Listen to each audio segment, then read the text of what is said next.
Bobby Chemmanur international jeweller. National health മിഷന്റെ 55.5 ലക്ഷം രൂപ കൊണ്ട് നിർമ്മിക്കുന്ന ചേലക്കോട് ജനകീയാരോഗ്യ കേന്ദ്രത്തിന്റെ നിർമ്മാണ ഉദ്ഘാടനം നടന്നു. നാഷണൽ ഹെൽത്ത് മിഷന്റെ 55.5 ലക്ഷം രൂപ കൊണ്ട് നിർമ്മിക്കുന്ന ചേലക്കോട് ജനകീയ ആരോഗ്യ കേന്ദ്രത്തിന്റെ നിർമ്മാണ ഉദ്ഘാടനം നടന്നു. ആലത്തൂർ നിയോജക മണ്ഡലം MP K രാധാകൃഷ്ണൻ ഉദ്ഘാടനം നിർവഹിച്ചു. അങ്ങനെ ഈ ആരോഗ്യ കേന്ദ്രത്തിന് വേണ്ടി 55 ലക്ഷത്തിലധികം രൂപ അനുവദിച്ചെന്ന ജില്ലാ മെഡിക്കൽ ഓഫീസറോടും ഡിപിഒക്കെയുള്ള നന്ദി ഇതിന്റെ സന്ദർഭത്തിൽ ഈ നാടിന് വേണ്ടി ഞാൻ രേഖപ്പെടുത്തുന്നു. ഞാൻ ഇതിന്റെ ഉദ്ഘാടനം നിർവഹിച്ചുകൊണ്ട് ഏറെ സമയമെടുക്കാൻ സംസാരിക്കുന്നു.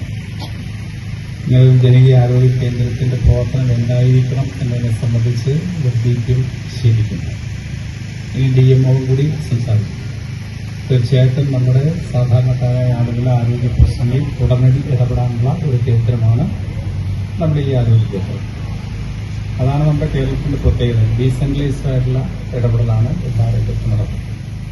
കേന്ദ്രീകരിച്ച മാത്രം ആരോഗ്യ പ്രശ്നം പരിഹരിക്കാൻ കഴിയില്ല. അത് കൊണ്ടാഴി ഗ്രാമപഞ്ചായത്ത് പ്രസിഡന്റ് PK സത്യഭാമ അധ്യക്ഷത വഹിച്ചു. ബ്ലോക്ക് പ്രസിഡന്റ് P പ്രശാന്തി മുഖ്യ അതിഥിയായിരുന്നു. Ward member Raju TR, DMO TP Sreedevi, DPM Sajeev Kumar, ജില്ലാ പഞ്ചായത്ത് ക്ഷേമകാര്യ standing committee chairperson KR Maya, panchayat അംഗങ്ങളായ Shirley Johnson, Muhammad Naufal, P Beena, ward മെമ്പർമാരും കൊണ്ടാഴി ഗ്രാമപഞ്ചായത്ത് സെക്രട്ടറി